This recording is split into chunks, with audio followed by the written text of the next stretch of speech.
June 4న AP elections results దగ్గర పడుతున్న తరుణంలో ఇప్పుడు అందరి చూపు నేను విడుదలైన ఎగ్జిట్ పోల్స్ మీద పడింది. అయితే చాలా మందికి ఈ ఎగ్జిట్ పోల్స్ ని ఎంతవరకు నమ్మొచ్చు, అసలు ఎగ్జిట్ పోల్స్ అంచనాలను ఎలా వేస్తారు అనే డౌట్స్ వస్తున్నాయి.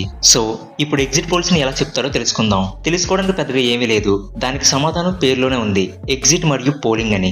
అంటే వివిధ సర్వే సంస్థలు ఓటింగ్ జరిగే రోజు పోలింగ్ బూత్ల వద్ద సర్వేలు నిర్వహించి ఓటు వేసి బయటకు వస్తున్న ఓటర్ దగ్గర నుండి మీరు ఎవరికి ఓటు వేశారు, ఏ ప్రభుత్వం రావాలని మీరు కోరుకుంటున్నారు, ఏ ప్రభుత్వం రాబోతుందని మీరు అనుకుంటున్నారు, పాత ప్రభుత్వంలో మీకు నచ్చినవి, రాబో ప్రభుత్వంలో మీకు ఏమేమి నచ్చి మీరు ఓటు వేశారు లాంటి తదితర ఇన్ఫర్మేషన్ ని పోలింగ్ బూత్ లో ఓటు వేసి ఎగ్జిట్ అవుతున్న ఓటర్ ని అడిగి కనుక్కుంటారు కనుకే అవి ఎగ్జిట్ పోల్స్ అని అంటారు. సర్వేస్ లో జనరల్ గా 2 రకాలు ఉంటాయి. ప్రీ పోల్స్ అంటే ఎలక్షన్స్ కు ముందు గ్రామానికి తిరిగి సేకరించే సర్వే, మరియు post poles or exit polls అంటే ఇప్పుడు వరకు మనం చెప్పుకున్నవి.